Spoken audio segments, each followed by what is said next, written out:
Kemudian Ustaz, bentuk dari bantuan atau mungkin empati kita terhadap saudara kita yang terzolimi, yang ditindas, yang berada di tempat yang begitu jauh, itu bagaimana Ustaz? Wah, ini rupanya semakin mengkerucut ini ya.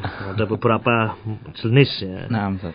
Jenis yang menimpa saudara kita. Nah, memang saudara kita yang terzolimi ya, di tempat yang jauh, entah yang menzolimi itu orang yang kafir atau orang muslim menzolimi saudaranya, ya bentuk bela sungkawa kita artinya bentuk pertolongan kita tentunya ya. Mereka akan terzolimi, tertindas ya. Yang pertama tentunya adalah doa. Itu sesuatu, ini berbicara tempat yang jauh, nah, Ustaz, jauh, yang mungkin kita tidak bisa mencapai tempat itu ya. Nah, kita mendoakan mereka dengan doa. Dan doa itu adalah senjata muslim, silahul mu'min. Yang itu akan memberikan manfaat. Ya, doa untuk saudara kita. Doa untuk orang-orang yang dizalimi, yang ditindas dari saudara-saudara kita. Nah, ini kalau semua orang bisa. Yang poin ini semua orang bisa mendoakan saudara yang tertindas, yang terzalimi. Nah, terkadang dengan doa kunut ya, kunut nazilah ya.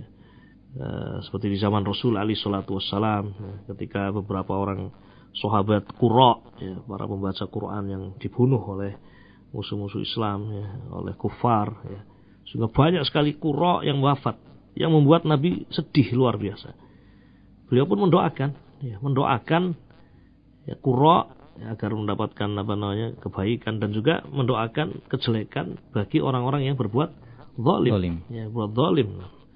Nah, dengan doa kunut nazilah. Nah, ya, seandainya di negeri kita ini juga, alhamdulillah ya, penguasa kita juga memberikan empati kepada saudara-saudara kita kaum muslimin, apakah itu di Palestina atau di tempat yang lain.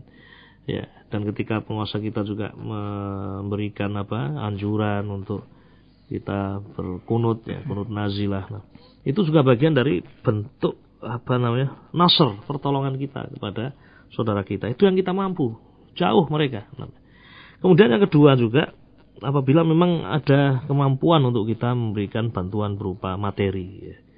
Materi ya, donasi, yang donasi itu bisa sampai kepada mereka, ini penting ya. Jadi melalui ya pintu-pintu yang memiliki amanah, memiliki pintu-pintu yang dipertanggungjawabkan, bisa sampai kepada orang-orang yang terzolimi. Tidak bisa sembarangan donasi. Tidak bisa sembarangan ya, karena kita tahu sendiri zaman sekarang ini mungkin ada orang yang memanfaatkan situasi. Ya, memanfaatkan situasi, kondisi. Nah, betul pembangunan masjid ada nyata ya, tapi kemudian orang ya membawa proposal minta untuk bangun masjid, ya dapat 5 juta, yang dikasihkan masjid 1 juta.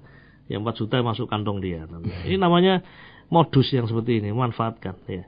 Atau kadang sama sekali ada yang tidak masuk ke masjid, tapi betul-betul memang itu ya hanya untuk menarik simpati orang untuk bisa memberikan bantuan untuk dirinya pribadi. Nah, ini ada kejadian-kejadian seperti itu. Apalagi ini sesuatu yang lebih besar sifatnya mendunia. Ya, apa yang menimpa saudara kita di Palestina. Nah, kita harus memberikan sesuatu yang bermanfaat betul-betul sampai kepada mereka. Betul-betul sampai kepada mereka. Ini upaya yang kita bisa lakukan. Wallahu a'lam. Nah, dari bentuk pertolongan kepada saudara kita yang terzolimi, yang berada di tempat jauh, apakah ada Ustaz dari kisah para salaf yang mereka melakukan demikian? Tadi contoh yang paling paling tampak di hadapan kita, doa Rasul alaihi wasallam ya. Doa Rasul sallallahu alaihi wasallam ya, kepada para sahabatnya yang terzalimi. Dan subhanallah, doa itu ya, kadang ada orang meremehkan bab doa. Apa yang kamu perbuat untuk kaum muslimin? Doa. Apa faedah doa? Nah, iya, banyak sekali yang seperti itu. Ini jangan meremehkan ya. Islam itu tidak pernah meremehkan kebaikan meskipun sedikit ya. Nah, Nabi alaihi salatu wasallam mengatakan yang maknanya jangan sekali-kali kamu meremehkan kebaikan meskipun hanya sekedar kamu ya bermuka ceria di hadapan saudaramu. Dan doa itu bukan sesuatu yang remeh, sesuatu yang besar. Bahkan itu adalah inti dari ibadah. Nah, dalam sebuah hadis, meskipun hadis ini ada lafadznya, ada pembicaraan, ad-du'a mukhul ibadah. Doa itu adalah otaknya ibadah. Ini riwayat ini Ada kalam fih.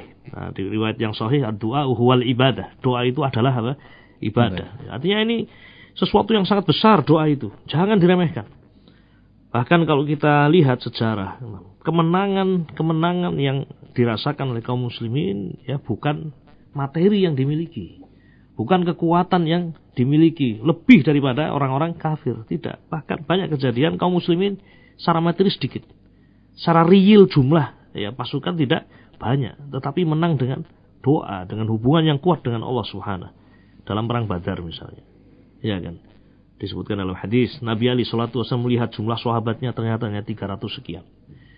Disaksikan melihat orang-orang kafir ternyata ya 1000. Dengan sekian perlengkapannya, sekian persiapan yang mereka lakukan. Di situ Nabi berdoa. Sampai disebutkan dalam riwayat, beliau memakai rida dan izar ya. Seperti orang pakai kain ihram itu. Rasul berdoa mengangkat kedua tangan beliau tinggi-tinggi ke langit. Minta kepada Allah pertolongan. Agar dimenangkan atas orang-orang kafir dalam perang Badar itu. Nah, Allah pun mengabulkan doa istighasah dari kaum muslimin. Allah berfirman dalam surah Al-Anfal. إِذْ تَسْتَغِيثُونَ رَبَّكُمْ فَاسْتَجَابَ لَكُمْ أَنِّي مُمِدُّكُمْ بِأَلْفٍ مِنَ الْمَلَائِكَةِ مُرْدِفِينَ. Dan ingatlah ketika kalian beristighasah, doa. Beristighasah, minta pertolongan kepada Allah di masa sempit, maka kami pun mengabulkan doa kalian ya, dan kami utus untuk kalian 1000 malaikat yang berbondong-bondong. Jadi tidak boleh kita meremehkan kebaikan ya. Saudara kita mampunya berdoa, bukan hanya mampunya berdoa, doa adalah hal yang luar biasa. Donasi pun ada yang hanya bisa donasi 100.000, 50.000, jangan diremehkan ya. Jangan, kenapa hanya 50.000, lebih harusnya namanya. Ya dia tidak mampu. Bisa jadi orang mengeluarkan 5.000 rupiah, tapi dalam keadaan dia hartanya hanya 10.000. Artinya dia telah mengorbankan separuh hartanya. Ya, orang memberikan 1 juta, tapi uangnya 1 miliar. Ya, berapa persen? Sedikit sekali. Secara persentase dibanding dengan orang yang pertama. Jadi jangan meremehkan perbuatan baik meskipun itu sedikit. Wallahu a'lam. Nah, Ustaz, terkait saudara-saudara kita di Filistin yang mereka dizalimi oleh musuh-musuh kaum muslimin, tindakan yang paling efektif untuk bisa mengalahkan musuh-musuh kaum muslimin itu bagaimana Ustaz? Di antara tindakan-tindakan yang efektif. Baik, ada 2 hal yang tentunya menjadi pembahasan, yaitu satu kaum muslimin yang berada di sana. Dan kaum muslimin yang di luar ya, di sana yang tidak mampu dan memang bukan orang sana Palestina. Adapun yang dilakukan oleh saudara-saudara kita di sana dan kita juga seluruhnya, hendaknya kita memperkuat hubungan kita dengan Allah Subhanahu. Ya. Silah antara kita dengan Allah Subhanahu wa taala. Nah, menyiapkan kekuatan iman ya. Sebelum kekuatan fisik ya. Nah, setelah kekuatan iman, kekuatan Islam, kekuatan cinta kepada Allah ya. Berikutnya adalah kita menyiapkan kekuatan ya, fisik ya, materi yang bisa kita lakukan semampu kita. Karena itu sesuai dengan kemampuan kita. Allah berfirman, wa a'iddu lahum mastata'tum min quwwah wa min ribatil khail turhibuna bihi aduwallah wa aduwakum. Dan siapkanlah untuk menghadapi mereka musuh-musuh Allah apa yang kalian mampu. Karena kemampuan orang beda-beda. Ya, min quwwah berupa kekuatan. Juga kuda yang kalian tunggangi dan seterusnya untuk menjadikan musuh-musuh itu ya, takut. Turhibuna bihi aduwallah, yang menjadikan musuh-musuh Allah takut. Ya. Nah, dan kita di sini di negeri kita, di antara bentuk jihad fisabilillah yang bisa kita lakukan tadi, di samping memperkuat iman kepada Allah Subhanahu, doa kepada Allah Subhanahu wa taala, juga ya menuntut ilmu. Ya, ada minal jihad fisabilillah, menuntut ilmu ya yang bisa kita lakukan. Dengan itu insyaallah akan kembali kemuliaan Islam. Ya, menuntut ilmu, mengenal Al-Qur'an, mengenal sunnah, kemudian kembali kepada syariat Allah Subhanahu wa taala. Itu akan menjadikan izzah kaum muslimin akan kembali insyaallah taala. Itu sebatas yang bisa kita lakukan saat ini di tempat kita, wallahu alam. Naam. Dan itu sangat efektif. Doa kepada Allah ya, memperkuat hubungan kita dengan Allah, ittiba dengan Rasul alaihi salatu wassalam, kita mempelajari ilmu Alkitab was sunnah. 13 tahun ya Rasul di Mekah belum ada syariat jihad. Ya. Tapi bagaimana menguatkan iman, menguatkan ya, hubungan dengan Allah Subhanahu wa taala, ilmu yang senantiasa diajarkan oleh Nabi alaihi salatu wassalam. Wallahu a'lam. Baik, Ustaz. Kemudian apa yang harus kita lakukan jika seandainya wa na'udzubillah kita yang terzolimi di negeri kita? Soalnya banyak, Ustaz, dari orang-orang yang mungkin mereka berbicara, kamu nggak ngerasain apa yang mereka rasain, kamu cumanya bisa bilang perkuat iman dan segala macam gitu, tapi kamu nggak ngerasain kondisi mereka di sana. Itu bagaimana, Ustaz? Baik, yang pertama, jangan kita berandai-andai kita berjumpa dengan musuh. Jangan berandai-andai engkau berjumpa dengan musuh. La tatamannau liqa'al adu. Demikian Nabi mengatakan, jangan kamu berandai-andai untuk berjumpa dengan apa? Musuh. Tetapi kalau ketemu, fa idza laqitumuh fasbutuh. Tapi kalau kalian ketemu, kokohlah. Ya, kokoh dia di saat menghadapi mereka. Ya. Nah, karena ketika seorang bertemu dengan musuh belum tentu dia bisa sabit. Ya. Butuh taufik dari Allah Subhanahu. Maka jangan berandai-andai. Ya. Sebagaimana berandai-andai, saya sebaiknya sakit sajalah namanya. Ya kan tidak. Justru ketika kita melihat orang yang sakit, mendapatkan musibah, kita berdoa kepada Allah. Alhamdulillahilladzi afani mimma btalaka bihi wa faddalani ala katsirin mimman khalaqa tafdhila. Ya, segala puji bagi Allah yang telah menyelamatkan aku dari apa yang bala itu menimpamu. Nah, minta pada Allah Subhanahu wa taala afiah. Tapi kalau seandainya seorang mendapatkan dalam kondisi tertentu musuh, ya sabar di atas al-haq.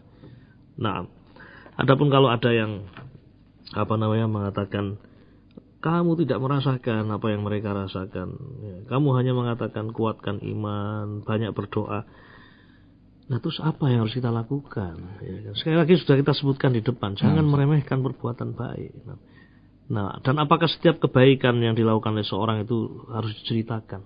Saya sudah sedekah 1 juta, saya sudah sedekah sekian, saya sudah kirim. Ya. Wabillahi taufik. Apa harus diceritakan itu semuanya? Doa adalah sesuatu yang besar, ya. Nah, dan jangan meremehkan kebaikan meskipun apa? Sedikit. Jangan meremehkan. Wallahu a'lam.